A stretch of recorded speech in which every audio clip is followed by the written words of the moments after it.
हाय नमस्ते a very good evening and happy Independence Day to all of you.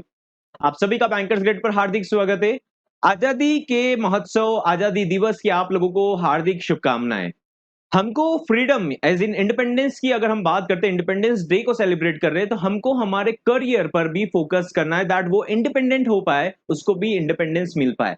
यानी कि जो आप डिजर्व करते हो दैट इज आपके एक्सपीरियंस के बेसिस पर जो आप अचीव कर सकते हो, उसके लिए आप लोगों को मेहनत करना है। And for that matter only हम लोग आरआरबी स्किल टू स्किल 3 2026 को मिशन बनाए हुए हैं, जिसका एग्जामिनेशन आप लोगों का 20 दिसंबर को स्केड्यूल्ड है।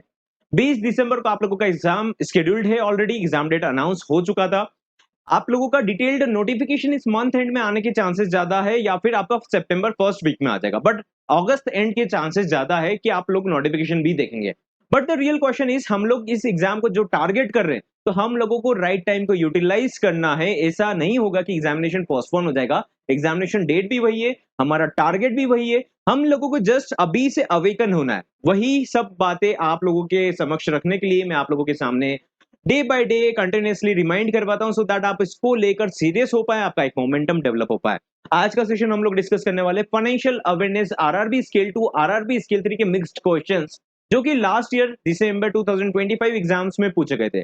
फाइनेंशियल अवेयरनेस को देखकर बहुत बार ऐसा लगता है कि क्या सिलेबस आ रहा है, इतने बढ़ते हुए इतने चेंजिंग सिलेबस में, चेंजिंग होते हुए पैटर्न में क्या आप लोग इस एग्जाम को टारगेट करना चाहिए प्रॉपर वे में, या फिर आप एक मिसगाइडेड डायरेक्शन में इसको टारगेट कर रहे हो। ये एक रियल क्वेश्चन है जो कि आपको अपने आप से पूछना है, क्योंकि ये मैटर नहीं करता कि आप क्या पढ़ रहे हो, आप कैसे पढ़ रहे हो। सबसे ज्यादा मैटर करता है कि आप इस एग्जाम में जो एग्जामिनर का माइंडसेट है उसके अकॉर्डिंग पढ़ रहे हो या नहीं पढ़ रहे हो। अदरवाइज बहुत सारा मेहनत तो कैंडिडेट्स करते हैं, बट उसका रिजल्ट नहीं देखने को मिलता। आज का एग्जाम पैटर्न आप लोगों को गो थ्रू करवाएगा कि आपके लास्ट ईयर का पैटर्न कैसा था। बट एक पॉइंट और जरूर याद रखना, दैट आप लोगों का लास्ट टू लास्ट ईयर का पैटर्न थोड़ा सा डिफरेंट था, उससे लास्ट ईयर का पैटर्न डिफरेंट था। तो आपको रेडी रहना है। अगर आप बैच में एनरोल नहीं है तो प्रॉपर्ली, चाहे वो फाइनेंशियल अवेयरनेस हो या सारे सब्जेक्ट्स हो, आपको प्रॉपर्ली अभी से मोमेंटम बनाकर रखना है, सो दैट आप एग्जामिनेशन के रियल क्वेश्चन के बेसिस पर रेडी हो पाए। एक पॉइंट रहता है दैट रियल एग्जामिनेशन का आप सीरीज में प्रिपरेशन नहीं करेंगे। सीरीज का मतलब होता है डे बाय डे कंसिस्टेंसी से प्रिपरेशन नहीं करेंगे तो रिजल्ट नहीं देख पाएंगे पॉजिटिव। आपको प्रिपरेशन स्टार्ट करना पड़ेगा। बैच में एनरोल्ड हो तो आप इंश्योर कीजिए कि लाइव क्लासेस को स्टार्ट कीजिए, क्योंकि वो टॉपिक वाइज होती है। टॉपिक वाइज का मतलब होता है एक टॉपिक जैसे क्वांट का भी चल रहा है, 2-3 दिन बाद दूसरा टॉपिक स्टार्ट होगा। तो आप जिस भी डे स्टार्ट करते हो ना प्रिपरेशन करना, तो आपके लिए यूजफुल हो जाता है, क्योंकि पुराना टॉपिक जो आपका छूटा है वो वापस से कवर होगा। ऑल्सो रिकॉर्डेड सेशंस आप लोगों के टॉपिक वाइज ऑलरेडी अवेलेबल है। आपको लगता है कि मुझे एक पर्टिकुलर टॉपिक को कवर करना है, तो आप उसको कवर कर सकते हैं आपके कन्वीनियंस से। प्रैक्टिस कर सकते हैं। प्रैक्टिस के सेशंस आप लोगों के एग्जाम टाइम तक रहेंगे। जितना लेट आप लर्निंग स्टार्ट करेंगे, इतना आप लोगों के लिए डिफिकल्ट होगा। ओके, बैच में एनरोल नहीं हो, बैच में एनरोल करने के लिए आप लोगों को व्हाट्सएप करना है। It is still available at 2999। आज इंडिपेंडेंस डे है, स्पेशली अगर हम बात करें तो आप लोग बैच में एनरोल करने के लिए व्हाट्सएप करना। जिस टाइम पर भी आप वीडियो देख रहे हो, टीम आप लोगों को मैनुअल पेमेंट प्रोसेस से एनरोलमेंट करा देंगे। It covers all the subjects. ध्यान दीजिएगा, सारे सब्जेक्ट्स को एग्जाम पैटर्न के बेसिस से लर्न करेंगे, प्रैक्टिस करते जाएंगे कंसिस्टेंसी से, तो रिजल्ट देखने को मिलेगा, and that too be real high weightage topic से। Okay, it covers all the subjects, live classes, recorded sessions, e PDF रहता है, डाउनलोडेबल फॉर्म में नहीं रहता, कॉपीराइटेड कंटेंट है। और साथ में एग्जाम लेवल का टॉपिक्स एंड टेस्ट सीरीज। जो टॉपिक्स आप लोगों के कंटिन्यू चलते हैं वो एक पैटर्न वाइज चलते हैं, है ना, टॉपिक वाइज चलते हैं, जिससे आप लोग लर्न कर पाए and at the same time practice भी कर पाए। ठीक है। ओके, बैच में एनरोल करने के लिए ये अपडेटेड नंबर है। जब भी इस वीडियो को देख रहे हो आप व्हाट्सएप करना एंड एनरोलमेंट करके अपना प्रिपरेशन स्टार्ट करना। बैच में एनरोल हो तो इंश्योर करना कि आप लाइव क्लासेस को स्किप नहीं कर रहे हो। आप आपके मन में मत रहना कि मुझे ये पॉइंट आता है। आप जितना रिपीटेडली इसको पॉइंट को फ्लो स्टेट में देखेंगे, तो इतना आप लोगों के अंदर इंप्रूवमेंट आएगा, एंड जिसका रिजल्ट ऑटोमेटिकली आपको स्कोर कार्ड में देखने को मिलेगा। पहला क्वेश्चन आप लोगों के सामने है, दैट इज ये पार्ट 1 है, फाइनेंशियल अवेयरनेस का मेमोरी बेस्ड पेपर है। Under Pradhan Mantri Mudra Yojana the Tarun plus category provides loans about 10 lakh and up to what amount? 12 lakh, 20 lakh, 15 lakh और 25 लाख। तो इसका करेक्ट आंसर है, मैं करेक्ट आंसर भी बताते हुए चल रहा हूं, एक क्विज टाइप से इसको लेंगे, सो दैट आप इसके लिए प्रिपेयर्ड हो पाए। Okay, correct answer is 20 lakh. Okay, इसका करेक्ट आंसर है 20 लाख। ओके, शिशु किशोर तरुण कैटेगरी रहता है, ये अप टू 50 लाख का, 50,000 का कैटेगरी रहता है। ओके, ये डिटेल में आप टॉपिक आने वाले सेशंस में और समझने वाले हैं। ओके, पुराने टॉपिक को भी आप जाकर रिकॉर्डेड में कवर कर सकते हैं, ये सारे टॉपिक्स कवर्ड है रिकॉर्डेड में भी। सेकेंड आता है हमारे सामने Kishore, that is up to 5 lakh. ठीक है, फ्रॉम 51 टू 5 लाख कैटेगरी हो जाएगा। And then Tarun up to 10 lakh, and Tarun plus आया है, उसमें 20 लाख तक का लोन मिलता है मुद्रा योजना में। मुद्रा किसका सब्सिडरी है? मुद्रा किसका सब्सिडरी है? सिडबी। किसका सब्सिडरी है? सिडबी। ओके, ये सब डिटेल्स आप समझेंगे। ये पहला क्वेश्चन हो गया, आपको एक आइडिया बन पाएगा कि किस टाइप का क्वेश्चन लास्ट ईयर आप लोगों की एग्जाम में देखने को मिला था। सेशन से अगर हेल्प होता है तो सेशन को लाइक करना, सो दैट आप लोगों के लिए और ऐसे सेशंस आ पाए जिससे आपका ग्रिप एग्जामिनेशन के कंटेंट पर बन पाए। Isn't it? होता क्या है कि हम लोगों को कंटेंट एक सीरीज में समझ में नहीं आता। लर्निंग करेंगे, डे टू डे करेंगे तो ऑटोमेटिकली इंप्रूवमेंट आएगा। आज करा, फिर छोड़ दिया, फिर करेंगे तो ये पुराना वापस से मेहनत जाएगा। एंड यही होता है कि जब आप डाइवर्सिफाइड पॉइंट्स को पढ़ते हैं विदाउट एनी स्ट्रैटेजी। ऑलराइट, चलिए सेकंड है that is under PMEGP. PMEGP मतलब प्रधानमंत्री एम्प्लॉयमेंट जनरेशन प्रोग्राम। आजकल इससे बहुत सारे एग्जाम से क्वेश्चन आ रहे हैं। PMEGP, what is the margin money subsidy for special category beneficiaries in rural area. Maximum subsidy के बारे में पूछा है, प्रोजेक्ट कॉस्ट का सब्सिडी कितना मैक्सिमम मिलेगा। करेक्ट आंसर आप लोग को बताना है। अगर आपने बता दिया तो इट इज गुड, अगर नहीं बताया तो correct answer is 35%। 15% urban area, rural area में चलता है 25%, 25% एंड 35%। ये रूरल एरिया में स्पेशल कैटेगरी मतलब reserve categories SC ST OBC etcetera को इसमें 35% तक का सब्सिडी मिलता है। मैक्सिमम सब्सिडी कितना है? 35% रूरल एरिया में। पीएमईजीपी की हम बात कर रहे हैं। आपने सेकंड क्वेश्चन देख लिया है, आगे चलते हैं थर्ड क्वेश्चन को देखते हैं। ये पीडीएफ आप लोगों की वेबसाइट पर अटैच हो जाएगा, जो बैच में एनरोल्ड है आप इसको चेक कर पाएंगे।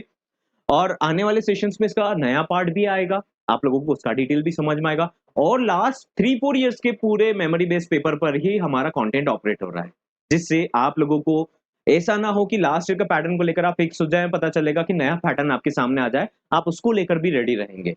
Under DAY NRLM, DAY NRLM national rural livelihood mission, अगर आप पहले से बैच में एनरोल्ड होंगे या अगर रिकॉर्डेड कभी आपने देखा होगा तो इसके ऊपर स्पेशल फोकस करा जाता है, क्योंकि आरआरबी ग्रामीण बैंक इसी के ऊपर स्पेशली फंडिंग भी करता है। दैट इज समूह के लोन। सेल्फ हेल्प ग्रुप का मतलब होता है समूह वाले लोन। ओके, आप अभी तो जस्ट क्वेश्चन पैटर्न को देखिए, अगर आपने इसको लर्न कर रखा है तो आप इसका आंसर करेंगे। तो इसमें कितने मेंबर्स होंगे, है ना, कितने मेंबर्स जनरली इसके अंदर होते, तो आंसर आपको बताना है। 5 से 10 मेंबर है, 10 से 20 मेंबर है, 20 से 25 या 25 to 50 members. Correct answer is 10 to 50 20 members, है ना, 10 टू 20 मेंबर्स इसके अंदर में रहते, किसमें? समूह लोन में, सेल्फ हेल्प ग्रुप। ठीक है, माइक्रो एंटरप्राइजेस को बढ़ावा देने के लिए करा जाता है, और दीनदयाल अंत्योदय योजना के लिए ये प्रोग्राम चलता है ना। आरबीआई का मास्टर डायरेक्शन है जो आपके सेशन में भी अपलोडेड है। अब स्पेशल कंडीशन इसमें आता है सेल्फ हेल्प ग्रुप के लिए डीवाई एनआरएलएम में, जो नॉर्थ ईस्ट रीजन है, नॉर्थ ईस्ट रीजन है जो थोड़ा बैकवर्ड है, यानी कि बैकवर्ड मतलब वहां पर फैसिलिटेशन नहीं मिल पाता, तो वहां पर 5 मेंबर से भी काम चल जाता है, बट वो एक्सेप्शन की बात है। 10 टू 20 मेंबर्स पर आपको करेक्ट आंसर करना है, that is 10 to 20 members. IFL finance appointed, आपको एग्जामिनेशन पैटर्न समझ में आएगा। आरआरबी स्केल 2 स्केल 3 दोनों के मिक्स्ड क्वेश्चंस है इसमें। तो यहाँ पर आप देखेंगे IFL finance appointed which former RBI deputy governor as chairperson of its board. ये उसी टाइम का न्यूज है, और आईएफएल फाइनेंस ने उस टाइम पर अपना चेयरपर्सन बनाया था अपने बोर्ड का, एक डिप्टी गवर्नर थे आरबीआई के पुराने, उनको। तो आरबीआई के डिप्टी गवर्नर को बनाया था, उनका करेक्ट नेम है that is BP Kannan, Shri BP Kannan. Okay, correct answer क्या है? Shri BP Kannan. Next question पर आ जाते हैं। थोड़ा आपको मैंने, है ना, इसको पैटर्न को बाइफरकेट करके आप लोगों के लिए अरेंज करा है कि आप लोग का माइंडसेट बिगड़ ना जाए कि यार ये ही क्वेश्चन आता है, आपको ऐसा लगेगा अब उसी टॉपिक में उलझ जाए, है ना। इसलिए आप लोगों को सारी वेराइटीज के इस पार्ट 1 में मैंने कैटेगरी के क्वेश्चन लिए, जो कि आप लोगों के लास्ट ईयर में क्वेश्चन में पूछे गए थे। The headquarter of the bank for international settlements, BIS जिसको बोला जाता है, वो कहां पर लोकेटेड है? करेक्ट आंसर बताना है। जेनीवा में है, ज्यूरिक में है, या फिर बेसल में है, या ब्रुसेल्स बेल्जियम में। Correct answer is Basel Switzerland, है ना। मैं टाइम इसलिए नहीं दे रहा हूं क्योंकि ये ऑटोमेटिकली आप लोगों को एक गो थ्रू करना है अभी, तो लर्निंग के बाद आप फिर इसको प्रैक्टिस के पार्ट में लगाएंगे मेरे साथ में। ओके, आगे चलते हैं। नेक्स्ट क्वेश्चन है that is what is the maximum amount that can be transferred through RTGS as prescribed by RBI. तो अभी एनईएफटी आरटीजीएस से आपने अगर दूसरे एग्जाम्स भी दिए होंगे तो उसमें ऐसे क्वेश्चंस आ रहे हैं दैट एनईएफटी का मिनिमम अमाउंट क्या है, जिसका नो मिनिमम अमाउंट रहता है, राइट। आरटीजीएस का मैक्सिमम अमाउंट क्या है, तो इसका भी मैक्सिमम अमाउंट कुछ नहीं है, that is no upper limit. Minimum कितना है? 2 लाख फॉर आरटीजीएस। एक और क्वेश्चन जो इसी टॉपिक से आता है दैट इज आरटीजीएस और एनईएफटी को कौन रेगुलेट करता है, कौन मैनेज करता है, तो करेक्ट आंसर रहेगा आरबीआई मैनेज करता है। बहुत सारे कैंडिडेट्स इसमें एनपीसीआई का करेक्ट आंसर कर देते, national payment corporation of India, जबकि ये यूपीआई, आधार इनेबल पेमेंट सिस्टम, बीबीपीएस, इन सब के लिए काम करता है, राइट। एनईएफटी आरटीजीएस की फंक्शनिंग को मैनेज करता है, वो है RBI. Okay, NPCI correct answer नहीं करना है। Okay, now the next question is what is the annual premium, है ना, अगर आपने गवर्नमेंट स्कीम्स का पार्ट देखा होगा तो आपके लिए सुपर इजी है। What is the annual premium under प्रधानमंत्री सुरक्षा बीमा योजना पीएमएसबीवाई में मिनिमम प्रीमियम कितना है, जिसका आप लोगों को पता है दैट इज जून टू मई चलता है। अब यहाँ पर करेक्ट आंसर है दैट इज 20 रुपीज। ये एक्सीडेंटल कवर वाली है ना, प्रधानमंत्री जीवन ज्योति बीमा योजना का करेक्ट आंसर ये रहता है, बट इस क्वेश्चन का करेक्ट आंसर है ₹20। ₹20 is the correct answer. Okay, last year थोड़ा बैलेंस्ड पेपर था, उससे लास्ट ईयर एकदम पथेटिक पेपर था कि जो कैंडिडेट ने डेटा फिगर को पढ़ा है वही कर पाएंगे, अदरवाइज 2 नंबर 5 नंबर लाना भी बहुत मुश्किल हो रहा था।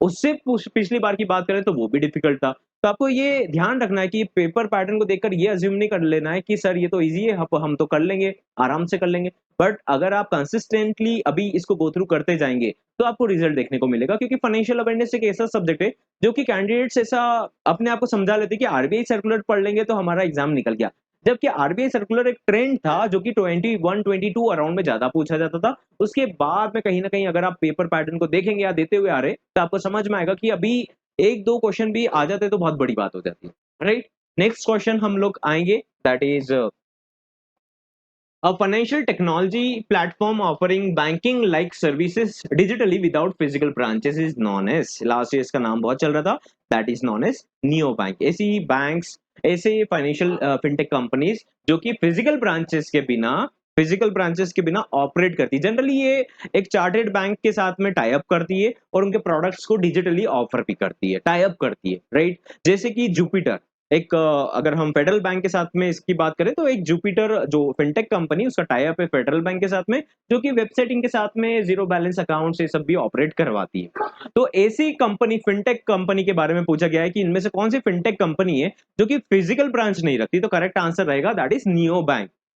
क्या रहेगा? Neo bank. I am sure that आप ये एग्जाम टाइम पर भी देख रहे हो, दैट्स व्हाई मैं आपको ये टॉपिक समझाते हुए भी चल रहा हूँ एट द सेम टाइम कि क्वेश्चन का पैटर्न भी समझ में आए। Under the new banking nomination provisions, guys last year banking amendment act में चेंजेस हुआ था और उसमें आया था कि नॉमिनी, जो नंबर ऑफ नॉमिनी रहते, वो एक लिमिट बढ़ा दी गई थी, राइट। तो लास्ट ईयर इसमें चेंजेस हुआ था और आपकी जितनी भी एग्जाम्स होती हुई आई है, मैक्सिमम एग्जाम्स में ये क्वेश्चन आया भी है। मैक्सिमम नॉमिनीज अब अपडेट हो सकते हैं बैंक अकाउंट्स में, वो है 4। करेक्ट आंसर क्या रहेगा? That is 4%। आजकल ऐसा भी क्वेश्चन आ जाता है कि लॉकर में किस टाइप के नॉमिनेशन अपडेट करते हैं, तो आपको बताना है सक्सेशन बेस्ड। सक्सेशन बेस्ड मतलब एक का डेथ हो गया तो दूसरा एप्लीकेबल रहेगा, उसका डेथ हो गया तो दूसरा एप्लीकेबल रहेगा। क्योंकि लॉकर एक ऐसा कहीं ना कहीं एक ऐसी बात हो जाती है, लॉकर के जो प्रोडक्ट्स रहते हैं उसमें मटेरियल जो रहता है कि हम डिस्ट्रीब्यूट नहीं कर सकते, क्योंकि बैंकर को नहीं पता उसमें क्या है। तो अगर हम उसको नॉमिनेशन के बीच में बांटेंगे तो प्रॉब्लमेटिक बन जाएगा। तो लॉकर में सक्सेशन बेस्ड नॉमिनेशन काम करता है। अगर ये पॉइंट्स आपको नहीं समझ में आ रहा तो डू नॉट वरी, अभी अगर आप इनिशियल लेवल पर लर्निंग स्टार्ट करेंगे तो आपको नहीं समझ में आएगा, क्योंकि बहुत सारे कैंडिडेट्स स्पेशलिस्ट ऑफिसर का भी प्रिपरेशन करते हैं तो उनके टच में नहीं है, जो बैंकिंग में काम कर रहे हैं उनके टच में, इजंट इट? ओके, आगे चलते, that is next question. What is the primary purpose of crossing cheque? Cheque को क्रॉस करने का प्राइमरी पर्पस क्या होता है? चेक जो रहता है उसको क्रॉस करने का प्राइमरी पर्पस क्या होता है? To make it payable only in cash, to ensure that it is generally collected through a bank account, to convert it into a bearer cheque, to make it payable only through RBI. Correct answer क्या रहेगा? Cross करने का मतलब रहता है account पे ही कर देना, अकाउंट पे ही मतलब अकाउंट से पेएबल रहेगा। तो इस टाइप का क्वेश्चन आप लोगों की एग्जाम में लास्ट ईयर पूछा गया था, मे बी पॉसिबल स्केल 3 या स्केल 2 में पूछा गया था, स्केल 2 में पूछा गया होगा। मानी ऐप के बारे में पूछा गया था, मानी ऐप जो लॉन्च करा गया था आरबीआई द्वारा, उसका मेन पर्पस क्या है? करेक्ट आंसर आपको बताना है, ऑप्शंस विजिबल है।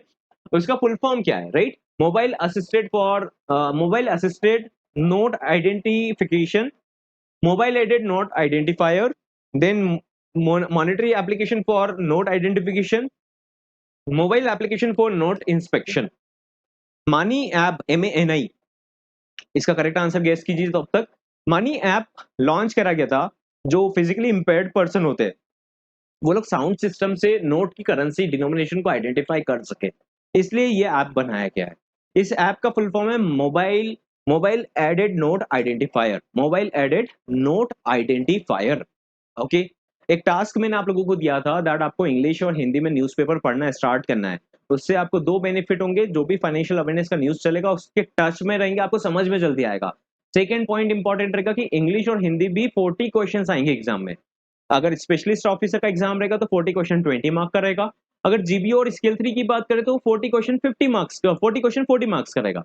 तो हम लोगों को अगर आप रीडिंग बढ़ाएंगे तो आपके क्वेश्चन पैटर्न तो ऑटोमेटिकली क्लास में सॉल्व हो जाएंगे, लेकिन जितना ज्यादा आप रीड करेंगे दो बेनिफिट मिलेंगे। एक तो आपका इंग्लिश हिंदी सब्जेक्ट भी इंप्रूव हो जाएगा जिस लैंग्वेज में पढ़ना है, और फाइनेंशियल अवेयरनेस के टच में आ जाएंगे, आपको फंडामेंटल समझ में आने लगेंगे। तो एक एक दो दो आर्टिकल पढ़ना स्टार्ट कीजिए। मेरा रिकमेंडेशन हमेशा रहता है दैट आप बिजनेस स्टैंडर्ड का एप्लीकेशन ले लीजिए, या आपकी ब्रांच में न्यूज़पेपर जो भी आता है उसको पढ़ना स्टार्ट कर लीजिए। तो बिजनेस स्टैंडर्ड को भी यूज कर सकते हैं। मेरा सजेशन बिजनेस स्टैंडर्ड पर रहता है। थोड़ा और इकोनॉमिकली पढ़ने में शौकीन रखते हो, शौक है आपका, तो लाइव में पढ़ेंगे तो और ज्यादा बेनिफिट रहेगा। बट इट्स ओके, यहाँ पर आर्टिकल सजेशन बेस्ड रहते हैं। लेकिन आपका इंग्लिश हिंदी का लैंग्वेज का प्रिपरेशन बहुत अच्छा हो जाएगा, क्लासेस में भी चल रहा है, उससे भी आपका लर्निंग होता है। लेकिन अगर आप एक हैबिट डालेंगे तो आपकी एग्जाम में आपको, चाहे ये एग्जाम हो इंटरव्यू हो, हर जगह बेनिफिट मिलेंगे। Isn't it? आगे चलते हैं next question, that is the monetary policy committee is strategically required to meet at least how many times a year. ये तो हमने आईएएस लाइव क्लास में भी अभी रिसेंटली डिस्कस करा है। तो मॉनेटरी पॉलिसी कमिटी मिनिमम साल में कितनी बार मिलना चाहिए, मीटिंग कितनी बार होना चाहिए? Correct answer minimum is 4 times. Correct answer is 4 times. Okay, minimum 4 times. अब आप बोलेंगे सर बाई मंथली होता है, वो तो 6 टाइम्स हो गया। तो 6 मंथ्स हो जाएगा, लेकिन मिनिमम की बात करता है ना? एग्जामिनर क्या बात कर रहा है, मिनिमम कितना रिक्वायर्ड है? 4 टाइम्स। रिक्वायरमेंट होगा तो ज्यादा भी हो जाएगा, but minimum it is required to met at least 4 times an year. Which RBI facility is used to absorb excess liquidity without providing collateral? GBO हो या स्पेशलिस्ट ऑफिसर हो या स्केल 3 हो, क्वेश्चन पैटर्न सेम रहता है। स्केल 3 पर भी topic ये रहेगा, क्वेश्चन दूसरा बदल जाएगा, right? Which RBI facility is used to absorb excess liquidity without providing collateral? ये टॉपिक हमने अभी करा था। कौन सा ऐसा फैसिलिटी है जो कि लिक्विडिटी को ऑब्जॉर्व करने के काम आता है और उसके बदले आरबीआई को कलेक्ट्रल भी नहीं देना पड़ेगा, राइट? तो मार्जिनल स्टैंडिंग फैसिलिटी बोलेंगे, स्टैंडिंग डिपॉजिट फैसिलिटी बोलेंगे, रेपो फैसिलिटी बोलेंगे, या बैंक रेट के थ्रू जो लोन लिया जाता है उसके ऊपर बात करेंगे। करेक्ट आंसर रहेगा SDF, that is standing deposit facility. SDF 2022 में इसको लॉन्च करा गया था। रिवर्स रेपो रेट का ये सब्स्टिट्यूट है। सो दैट की रिवर्स रेपो रेट में क्या होता था कि आरबीआई जब लोन लेता है, आरबीआई लोन नहीं लेता, एक्सेस मनी को अब्सॉर्ब करता है, बोलता है कि मैं आपको इंटरेस्ट दूंगा, आप मेरे पास पार कीजिए, बैंक अपना मनी यहाँ पर पार करेगा। तो उसके लिए रिवर्स रेपो रेट चलता था, इसके बदले आरबीआई कोलेटरल देता था पहले। तो 2022 में स्टैंडिंग डिपॉजिट फैसिलिटी ने रिवर्स रेपो रेट को काइंड ऑफ रिप्लेस करा, काइंड ऑफ, है ना, अभी भी चलता है बट काइंड ऑफ रिप्लेस करा, विदाउट कोलेटरल सिक्योरिटी यहाँ पर अब्सॉर्ब करने के काम आता है। Correct answer is option B.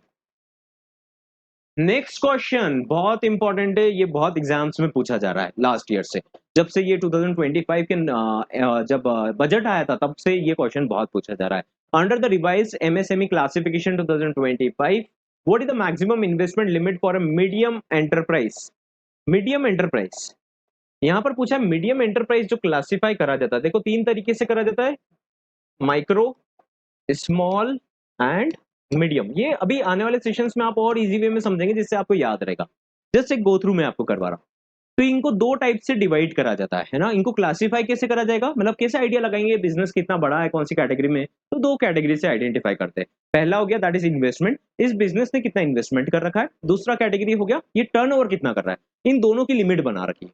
ये दोनों की लिमिट में हम लोग एक इजी वे में अगर आप याद रखना चाहते हो तो 2.5 करोड़ से आप स्टार्ट करेंगे। सबसे छोटा था माइक्रो, स्मॉल एंड मीडियम आएगा, पहले पहले micro then small then medium आएगा, MSME. E stands for enterprises. अब 2.5 करोड़ से स्टार्ट होगा, इसके नीचे वाला category that is small category आएगा, उसमें आप 10 का मल्टीप्लाई करेंगे तो 25 करोड़ आ जाएगा, उसमें आप 5 का मल्टीप्लाई करेंगे तो 125 करोड़ आ जाएगा। ये इन्वेस्टमेंट का लिमिट चल रहा है। 2.5 करोड़ का इंटू 4 करेंगे तो 10 करोड़ आ जाएगा। 10 करोड़ इन्वेस्टमेंट लिमिट है इनिशियल। उसके बाद में आप करेंगे इसमें 10 का मल्टीप्लाई 100 इंटू 5 का मल्टीप्लाई करेंगे तो आप आ जाएंगे मीडियम एंटरप्राइजेस पर। जिसको नहीं समझ में आया इट्स ओके, आप लर्निंग के टाइम इसको समझ लीजिएगा, इजी वे में आपको याद रहेगा। तो 500 crore is the correct answer. Medium enterprises का 500 करोड़ टर्नओवर का रिक्वायरमेंट रहता है। हम इन्वेस्टमेंट के बारे में बात करें तो करेक्ट आंसर रहेगा that is 125 crore. Option D is correct. Turnover पूछता तो 500 करोड़ आता, राइट। जैसे कि एक और ट्रिक वापस से बताता हूँ, दैट इज सबसे पहले आएगा micro enterprises, M stands for micro, पहला वाला। उसके बाद में आएगा small, then medium. Investment limit start होता है सबसे छोटा 2.5 करोड़ से, पहले 1 करोड़ था, 2.5 करोड़ आप याद रखिए। यहाँ से मीडियम स्मॉल का वैल्यू निकालना है तो 10 का मल्टीप्लाई कर देंगे तो आपको आ जाएगा 25।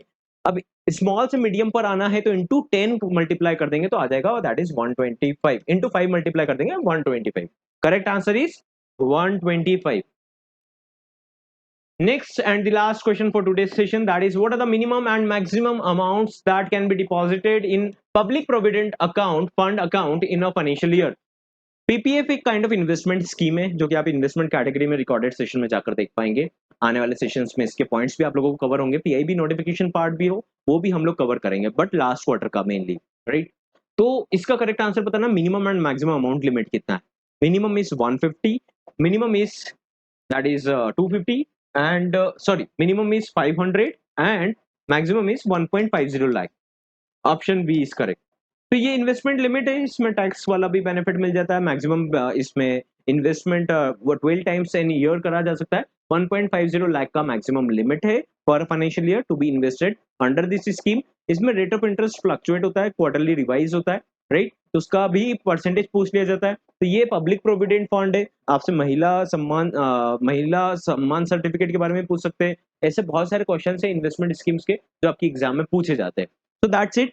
ये डेटा आप लोगों के लिए अपलोड हो जाएगा वेबसाइट पर। अगर आप एनरोल्ड हो तो गो थ्रू कर पाएंगे, नहीं एनरोल्ड हो तो भी आप इसको लर्न कर सकते हैं, समझ सकते हैं, आइडिया ले सकते हैं, राइट। आई होप आप लोगों को सेशन समझ में आया होगा। समझ में आया तो लाइक कर दीजिएगा सो दैट आप लोगों के लिए और सेशंस आपकी एग्जाम से रिलेवेंट आप लोगों के लिए अपलोड हो पाए। ओके, मिलते हैं नेक्स्ट सेशन में। Have a great day. ये अपडेटेड व्हाट्सएप नंबर है, इनकेस अगर आप प्रिपरेशन स्टार्ट नहीं करा, मेरा हमेशा से रिकमेंडेशन होता है कि आप लेट जागेंगे और इतना ही बुरा लगेगा क्योंकि आप एफर्ट नहीं लगा पाएंगे।